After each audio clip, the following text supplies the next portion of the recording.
Hello student, welcome back to my channel. This is Commerce Academy and I am Saurabh sir. Last video में बच्चों मैंने आपको cash book के बारे में समझाया था। होपफुली कि आप लोगों को ये समझ में आया होगा और आपको उसका कॉन्सेप्ट क्लियर हो चुका होगा।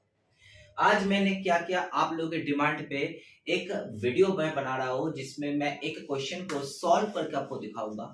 ठीक है, जो क्वेश्चन आपके स्क्रीन में दिया हुआ रहेगा और आपको उसका सॉल्यूशन जो मैं यहाँ पे आपको करके दिखाने वाला हूँ एक ट्रिपल कॉलम कैश बुक।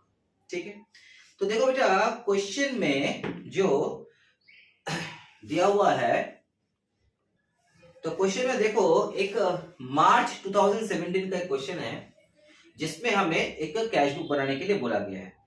तो मार्च का 1 तारीख हमारे पास कैश का बैलेंस दिया हुआ है और बैंक का बैलेंस डेबिट दिया हुआ है। डेबिट यानी कि आपका पॉजिटिव बैलेंस, ठीक है ना, क्योंकि कैश और बैंक दोनों ही अपने लिए एसेट होता है और उसका बैलेंस हमेशा डेबिट ही होता है।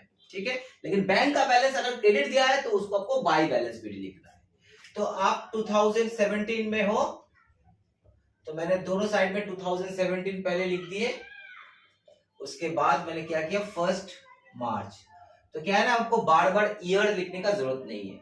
तो 1 मार्च पे हमारा टू बैलेंस बीडी, सॉरी थोड़ा सा श्रिंक हो गया, टू बैलेंस बीडी जो हमारे लिए कैश का बैलेंस है 7000 का और बैंक का जो बैलेंस है वो है 1 लाख का। अच्छा खासा बैलेंस है बैंक में। उसके बाद देखो हमें 3 तारीख को दिया जा रहा है, कैश सेल हो रहा है हमारे लिए। तो अगर कैश सेल होता है तो हमारे लिए पैसा क्या हो रहा है, रिसीप्ट हो रहा है, क्योंकि सेल करेंगे तो पैसा आएगा। तो 3 मार्च को हमने क्या किया, सेल किए टू सेल्स अकाउंट, जो मैंने 60,000 में सेल किया और इसको आपको कैश में लिखना है। तो बहुत सारे बच्चे का क्वेरीज आता है कभी कभी कि क्या सर हमको नरेशन भी लिखना है, क्योंकि ये प्राइमरी बुक्स में आता है। तो अगर प्राइमरी बुक्स में आता है जहां पे हम लोग क्या करते हैं, ट्रांजैक्शन को रिकॉर्ड करते हैं और रिकॉर्ड करने के टाइम में नरेशन जो है वो जरूर लिखना चाहिए। तो उस हिसाब से कैश बुक में नरेशन आना चाहिए। लेकिन ये लेजर का भी रिप्रेजेंटेटिव फॉर्मेट है, तो कोई कोई टीचर इसको कहता है कि भाई आपको नरेशन का जरूरत नहीं है, तो हम लोग बिना नरेशन के करेंगे। तो आजकल का जो बुक्स में जो सॉल्यूशन भी आता है वो सब बिना नरेशन का ही आता है। ठीक है, अपने सेल कर दिए। उसके बाद देखो 6 मार्च को हमने रेंट को पेमेंट किए 24,000 चेक से। तो 6 मार्च बाय रेंट हमने रेंट पेमेंट किए कितने बेटा, 24,000 का चेक से पेमेंट किए, तो बैंक कॉलम में आ गया 24,000। उसके बाद फिर से हमने 8 तारीख को एक और ट्रांजैक्शन किए, cash deposit into bank. Bank में कैश जमा हो रहा है, याद आ रहा है मेरा बारे में कुछ जो मैंने बताया था आप लोगों को कि कैश अगर बैंक में डिपॉजिट होता है या बैंक से अगर कैश विथड्रॉ होता है तो उस तरीके का एंट्री को हम कहते हैं कॉन्ट्रा एंट्री, क्योंकि वहां पे कैश और बैंक दोनों ही एक साथ इन्वॉल्व हो रहा है। तो यहाँ पे आप क्या करो बच्चा, आप कैश को बैंक में डिपॉजिट कर रहे हो, यानी कि आपका बैंक बैलेंस जो है वो प्लस हो जा रहा है और कैश बैलेंस जो है वो माइनस हो जा रहा है, यानी कि कैश में से पेमेंट और बैंक में से रिसिप्ट। तो बैंक में आप रिसीव कर रहे हो कब, 8 मार्च को। तो आपके बैंक में पैसा आ रहा है, कहां से आ रहा है, इसका सोर्स क्या है, कैश अकाउंट। तो आप बैंक में कितना पैसा लिखोगे, इसको 60,000। तो बैंक में पैसा 60,000 का आ गया। और अगर आपने बैंक में कैश में से डिपॉजिट करवाए तो आपका क्या बैंक जो है आपका जो है कैश जो है वो पेमेंट हो जा रहा है, आपका कैश आउट हो जा रहा है। तो 8 मार्च को आप क्या करोगे, कैश में से आउट करोगे, क्या बोल के, बाय बैंक। यहाँ पे अगर टू कैश करते हो तो यहाँ पे आपको बाय बैंक करना है। अगर आप कैश लिखते हो तो आपको बैंक कॉलम में अमाउंट लिखना है, और अगर आप बैंक लिखते हो तो आपको कैश कॉलम में लिखना है। और मैंने क्या कहा था, लेजर फोलियो में हम लिख देंगे सी, यानी कि कॉन्ट्रैक्ट। उसके बाद वेजेस पेड हो रहा है, रेंट पेड हो रहा है सेम डेट को, ठीक है, और वो डेट है 10 मार्च को। तो 10 March by rent account same date में बाय वेजेस अकाउंट। जो पहले वेजेस था, ठीक है कोई बात नहीं, एक ही बात है। वेजेस जो है वो 1000 रुपीज का है, वेजेस जो है वो 1000 रुपीज का है, और 1800 जो है वो रेंट। तो 1800 आपने रेंट पेमेंट कर दिया और 1000 रुपीज आपने पेमेंट कर दिए वेजेस को। उसके बाद आपको एक चेक रिसीव हो रहा है 12 तारीख को। हमने मोहन से एक चेक रिसीव किया 7800 का, और देखो उसके नीचे दिया है कि डिस्काउंट अलाउड हो रहा है 200 रुपया, ठीक है। यानी कि टोटल मोहन का ड्यू कितना था, डेफिनेट उसका ड्यू था 8000, जिसमें 7800 हमें रिसीव हो रहा है और 200 रुपया हमारा डिस्काउंट में चला जा रहा है। कोई बात नहीं, चलो तो रिसीव हो रहा है चेक। लेकिन मैंने कहा था कि चेक रिसीव होते ही आपको देखना है कि उस चेक के बारे में आगे भी कुछ बोला है कि नहीं, ना कि वो सेम डेट को जमा हो रहा है। देखो उस चेक के बारे में, उस मोहन के चेक के बारे में आगे 2-3 एंट्री में कुछ नहीं बोला गया। इसका मतलब है हम लोग एज्यूम कर लेंगे कि वो चेक सेम डेट को ही डिपॉजिट हो रहा है।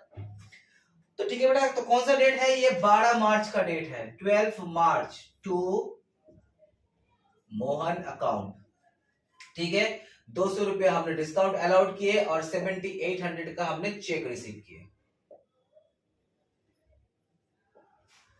चलो उसके बाद देखो गुड्स परचेज हो रहा है 4000 का, 14 मार्च को परचेज हो रहा है, इसके मतलब आपका पेमेंट हो जा रहा है। 14 मार्च आपने परचेज किए, क्या अमाउंट से परचेज किया आपने बेटा, आपने परचेज किया 4000, यानी कि कैश में से ही होगा क्योंकि कुछ बोला नहीं है चेक के बारे में। उसके बाद फिर से 16 मार्च को withdraw from bank for office use 20,000। अब बारी आ गया कि हम बैंक से कुछ पैसा उठाए, हमारा पैसा खत्म हो चुका है और हम बैंक से उठाएंगे, यानी कि कॉन्ट्रा एंट्री। तो हमारा कैश क्या हो रहा है, कैश प्लस हो रहा है और बैंक से पेमेंट हो रहा है, यानी कि कैश में डिपॉजिट हो रहा है टू बैंक बोल के। अब हमारे कैश में पैसा आ रहा है 20,000 का, और बैंक में हमारा बैंक से पेमेंट हो रहा है क्या बोल के, बाय कैश अकाउंट। देखो यहाँ पे टू बैंक लिखे हो ना, तो यहाँ पे आपका आ जाएगा बाय कैश, और जैसे ही कैश आया अमाउंट आ जाएगा आपका बैंक कॉलम में। आप इसको लेजर फोलियो में सी लिख दोगे क्योंकि ये कॉन्ट्रेंट है। इसका डेट क्या है, इसका डेट जो है वो 16 मार्च को डेट है, 16 मार्च। उसके बाद नेक्स्ट क्या बेटा, उसके बाद देखो issue a check to Hari ₹13,400 and discount receive हो रहा है 600। हमें चेक दे रहा है हरी को 13,400 का, उसके बाद हम 600 का डिस्काउंट उससे ले रहे हैं, यानी कि उसका बिल था 14,000 का। तो ये चेक हम लोग कब दे रहे हैं, ये चेक हम लोग दे रहे हैं 18 मार्च को, 18 मार्च बाय हरी अकाउंट। चेक कितने का है, चेक है 13,400 का और 600 रुपया का डिस्काउंट रिसीव हो रहा है।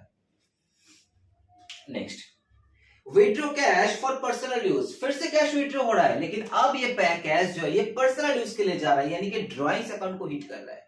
तो हम बिजनेस से कैश उठा के घर के काम में लगा रहा है। इसका मान लो बाजार जा रहा है, मार्केट में सब्जी उब्जी खरीद रहा है और बिजनेस का कैश यूज कर रहा है, ठीक है। तो ये डेट कब का है, ये डेट है 20 मार्च को बाय ड्राइंग्स।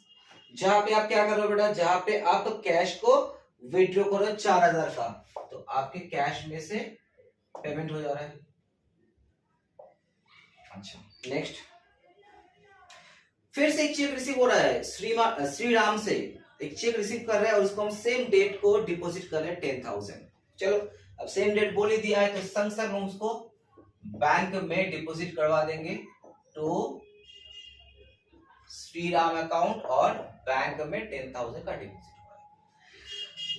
लेकिन उसके बाद क्या बोला है, देखो उसके बाद बोल रहा है 24 मार्च को, यानी कि ठीक 2 दिन के बाद हमें बैंक से इंटीमेशन आता है कि वो चेक जो है वो डिसऑनर्ड हो चुका है। तो आपका पैसा कहां पे डिपॉजिट है, बैंक पे डिपॉजिट है, तो आपको क्या करना है, बैंक में से उसको हटा देना है। तो 24 मार्च को आप क्या करोगे, बाय श्री राम अकाउंट और बैंक से पेमेंट को माइनस कर दोगे। चलो यहां तक हो गया। उसके बाद फिर हम फर्नीचर को परचेज कर रहे हैं और चेक दे रहे हैं 6,000 का 26 मार्च को, फिर से एक पेमेंट हो रहा है बाय फर्नीचर, ठीक है। अब गुड्स नहीं खरीद रहे हो, फर्नीचर खरीद रहे हो और चेक से पेमेंट कर रहे हो 6,000, तो आपका बैंक से पेमेंट हो जाएगा, ठीक है बेटा। उसके बाद received interest on investment and deposit in the bank ₹3000। हमें कुछ इन्वेस्टमेंट से कुछ अर्निंग हो रहा है, हमने कोई कहीं पे इन्वेस्ट करके रखे थे, वहां से हमको इंटरेस्ट मिल रहा है और वो इंटरेस्ट हमको जैसे ही मिला हम उसको बैंक में डिपॉजिट करवा लिए। तो यानी कि सीधा आपका बैंक अकाउंट को हिट करेगा 29 मार्च को टू इंटरेस्ट। कितने का इंटरेस्ट मिल रहा है बेटा? हमें 3000 का इंटरेस्ट मिल रहा है जो सीधा बैंक में जाके जमा हो रहा है। उसके बाद लास्ट एंट्री है, हमने सैलरी पेड किया 4800 का और वो 30 मार्च को बाय सैलरीज अकाउंट। इस सब में अकाउंट लिख दो, नहीं भी लिखोगे तो भी चलेगा, ऐसा कोई जरूरी नहीं है। तो ये हम लोग पेमेंट किससे कर रहे हैं, कुछ बोला नहीं है, इसके मतलब वो हम कैश में से पेमेंट कर रहे हैं। ठीक है, तो देखो मेरा ऑलमोस्ट सारा का सारा ट्रांजैक्शन कंप्लीट हो चुका है। अब क्या करेंगे, हम इसका टोटलिंग करेंगे और बैलेंस को फॉर्म करेंगे।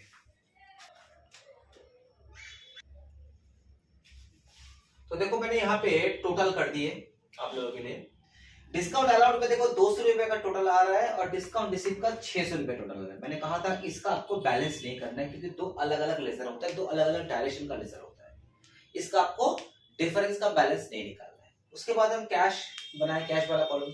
उसके डेबिट साइड का टोटल आ रहा है 87,000, तो 87,000 ही जो है दोनों साइड का टोटल हो जाएगा और डिफरेंस जो है वो आया 11,400 जो आपके बैलेंस रह गया, बैलेंस सीडी बोल के रह गया। तो आपका रिसीप्ट साइड ज्यादा था और पेमेंट साइड कम था। मैंने आपको फिर से बता दे रहा हूँ कि कैश का बैलेंस कभी भी नेगेटिव नहीं हो सकता, यानी कि आपका पेमेंट कभी भी ग्रेटर नहीं हो सकता आपके रिसीप्ट से, या तो इक्वल टू रिसीव होगा या तो रिसीप्ट से कम होगा। उसके बाद मैंने बैंक का भी टोटल किया, तो बैंक का टोटल में मेरा डेबिट साइड में आ रहा है 1,80,800 और मैंने देखा कि इसका क्रेडिट साइड में जो है बहुत ही कम आ रहा है, डिफरेंस जो है वो क्रेडिट साइड में आ रहा है 1,07,400 का। तो ये हो गया हमारा बैलेंस सीडी। बस आपको लास्ट एक काम करना है, जो ये जो बैलेंस सीडीज निकालता है उसको आपको मंथ के एंड में या जो पीरियड दे रहा है उस पीरियड का एंड वाला डेट में करना है। ठीक उसके नेक्स्ट डे, ठीक उसका नेक्स्ट डे आपको क्या करना है, इसी बैलेंस को सामने खड़ा करके रखना है कि वो नेक्स्ट मंथ के लिए बैलेंस हमने आगे लिख के रखे हैं। तो ये मार्च में खत्म हो रहा है, यानी कि 1 अप्रैल आपको क्या करना है, इसको टू बैलेंस बीडी बोल के नेक्स्ट मंथ के लिए आगे करके खड़ा कर देना है। मतलब मेरा कैश का बैलेंस हो गया 11,400 और बैंक का बैलेंस हो गया 1,07,400। मतलब उसके बाद अगर नेक्स्ट मंथ का कैश बुक बनेंगे तो ये बैलेंस को कंटिन्यू लेके फिर बनाते चलेंगे। तो इस तरह से ये मंथ बाय मंथ बनता जाता है। तो उम्मीद है बच्चे आप लोगों को समझ में आया होगा कि ये ट्रिपल कॉलम कैश बुक का कॉन्सेप्ट क्या है। अगर आपको इसके बारे में और भी जानकारी चाहिए तो मैं आप लोगों से फिर से कह रहा हूँ कि हम लोगों का डिस्क्रिप्शन बॉक्स में नंबर दिया रहता है, हम लोगों के वीडियो के रनिंग चलते चलते भी हम लोगों का नंबर्स वगैरह दिया रहता है, आप लोग हमसे डायरेक्टली कांटेक्ट कर सकते हो। और प्लीज सब्सक्राइब करो हमारे चैनल को। और उस वीडियोस को अगर आपको अच्छा लगता है, हमारे लेक्चर अगर आपको समझ में आता होगा तो लाइक और कमेंट जरूर करना, शेयर करना। आप लोगों से जितना तक बन पाएगा उतना तक आप लोग मुझे सपोर्ट करना। मैं आगे आप लोगों के लिए इस तरह का वीडियो बनाते जाऊंगा। और अगर आपको क्लासेस चाहिए, क्लासेस के बारे में आपको जानकारी चाहिए, क्लास ज्वाइन करना है तो आप लोग डायरेक्टली हम लोगों से कांटेक्ट कर सकते हैं। ठीक है, शुभ रात्रि।